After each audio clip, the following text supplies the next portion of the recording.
क्या आपने कभी सोचा है कि जो प्लास्टिक हम फेंक देते हैं वही प्लास्टिक पेट्रोल बन सकता है?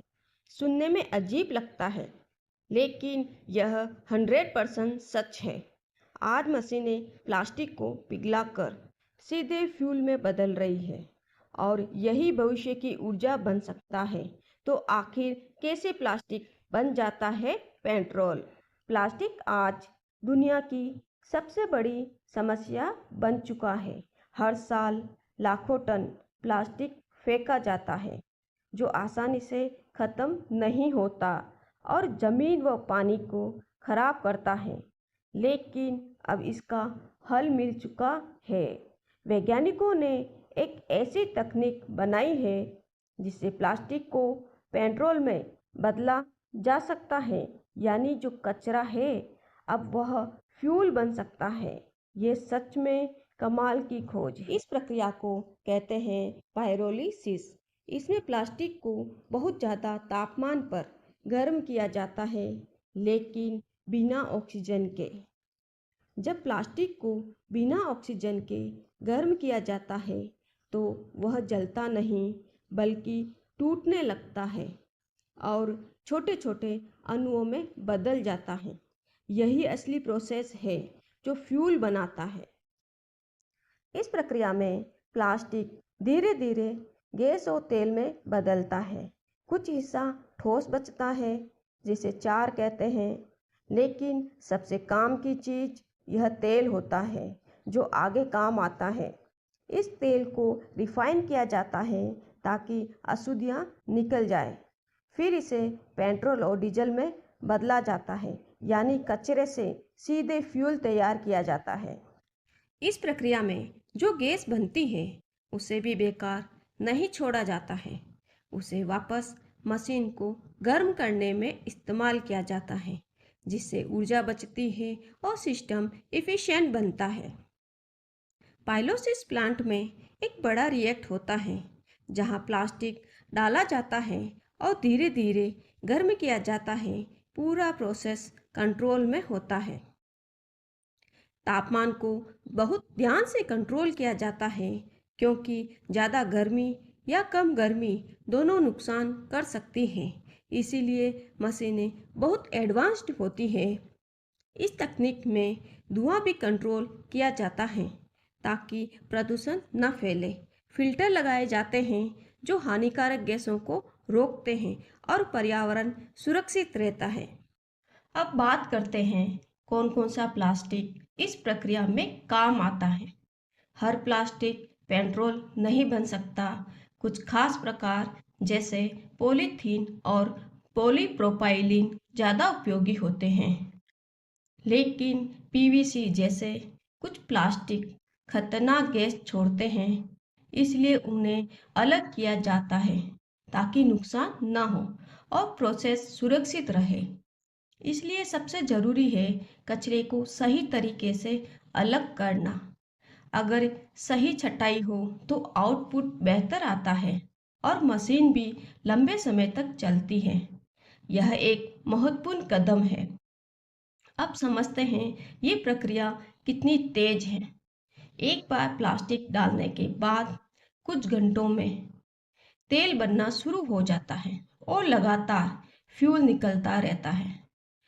एक छोटे प्लांट में रोजाना काफी मात्रा में पेट्रोल या डीजल बन सकता है जो वाहनों में इस्तेमाल किया जा सकता है। यह एक बड़ा फायदा है ऊर्जा के लिए।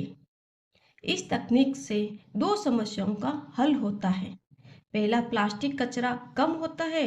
दूसरा, ईंधन की कमी दूर होती है। यानी एक तीर से दो निशाने। लेकिन इस प्रक्रिया में कुछ चुनौतियां भी है, जैसे लागत ज़्यादा होती है और मशीनें महंगी होती हैं। इसलिए हर जगह इसे लगाना आसान नहीं, लेकिन धीरे धीरे ये बढ़ रहा है। भारत में भी कई शहरों में प्लास्टिक से पेट्रोल बनाने के लिए प्लांट लगाए जा रहे हैं और अच्छे रिजल्ट देखने को मिल रहे हैं, जो भविष्य के लिए एक अच्छा संकेत है।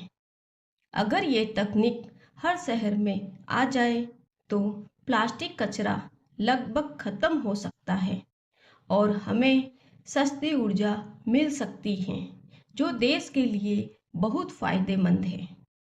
अब सोचिए, जो प्लास्टिक हम आज फेंकते हैं वही कल गाड़ी चलाने का ईंधन बनेगा। यह बदलाव सच में हैरान करने वाला है। इस तकनीक का पर्यावरण पर भी अच्छा असर पड़ता है, क्योंकि प्लास्टिक खुले में नहीं जलता और न ही धरती में दबता है। इससे हवा और पानी दोनों साफ रहते हैं और बीमारियां भी कम होती हैं। यानी यह तकनीक स्वास्थ्य के लिए भी अच्छी है। सरकार भी ऐसी तकनीक को प्रोत्साहन दे रही है ताकि ज़्यादा से ज़्यादा प्लांट लगाए जा सके और देश ऊर्जा में आत्मनिर्भर बने। भविष्य में यह तकनीक और सस्ती हो जाएगी और हर शहर में इसे लगाया जा सकेगा, जिससे समस्या लगभग खत्म हो जाएगी। लेकिन इसके लिए हम सबको अपना योगदान देना होगा, जैसे प्लास्टिक अलग अलग करना और सही जगह देना, ताकि प्रोसेस आसान हो। अगर हम छोटी छोटी आदतें बदलें तो बड़ा बदलाव आ सकता है और यही बदलाव भविष्य को बेहतर बनाएगा। ये हमारी जिम्मेदारी है। अब समय आ गया है कचरे को समस्या नहीं बल्कि अवसर बन समझने का, क्योंकि सही तकनीक से हर कचरा ऊर्जा बन सकता है और देश को आगे बढ़ा सकता है। प्लास्टिक से पेट्रोल बनाना सिर्फ एक शुरुआत है। आगे और भी नई तकनीकें आएगी जो कचरे को और बेहतर तरीके से उपयोग करेगी। यह विज्ञान की ताकत है। इसलिए अगली बार जब आप प्लास्टिक फेंको तो सोचो, ये बेकार नहीं बल्कि एक संसाधन है जो भविष्य में ईंधन बन सकता है। अंत में बस इतना समझ लो, प्लास्टिक कचरा एक बड़ी समस्या जरूर है, लेकिन सही तकनीक से वही समाधान बन सकता है और भविष्य को ऊर्जा से भर सकता है। यही है असली विज्ञान। अब एक जरूरी सवाल आता है, क्या प्लास्टिक से बना पेट्रोल सच में गाड़ियों में इस्तेमाल हो सकता है? तो जवाब है हाँ, बिल्कुल हो सकता है, लेकिन इसे सीधे इस्तेमाल नहीं किया जाता। सबसे पहले इसे रिफाइन किया जाता है ताकि इसकी क्वालिटी सामान्य पेट्रोल जैसी हो जाए। इसके बाद इसकी टेस्टिंग की जाती है कि यह इंजन में सही तरीके से काम कर रहा है या नहीं। जब सब सही निकलता है तब इसे इस्तेमाल किया जाता है। आज कई जगहों पर इस पेट्रोल का उपयोग छोटे इंजन और मशीनों में हो रहा है और धीरे धीरे यह बड़ी गाड़ियों तक भी पहुंच रहा है। अगर यह तकनीक और बेहतर हो जाए तो भविष्य में हम पेट्रोल पंप पर प्लास्टिक से बना ईंधन भी देख सकते हैं। सोचिए, जो प्लास्टिक आज धरती को नुकसान पहुंचा रहा है वही कल हमारी गाड़ियों को चला सकता है। यह बदलाव सच में क्रांतिकारी है और अगर हम सब आज से ही प्लास्टिक को सही तरीके से अलग करें तो यह प्रक्रिया और आसान हो जाएगी और ज़्यादा मात्रा में पेट्रोल बनाया जा सकेगा।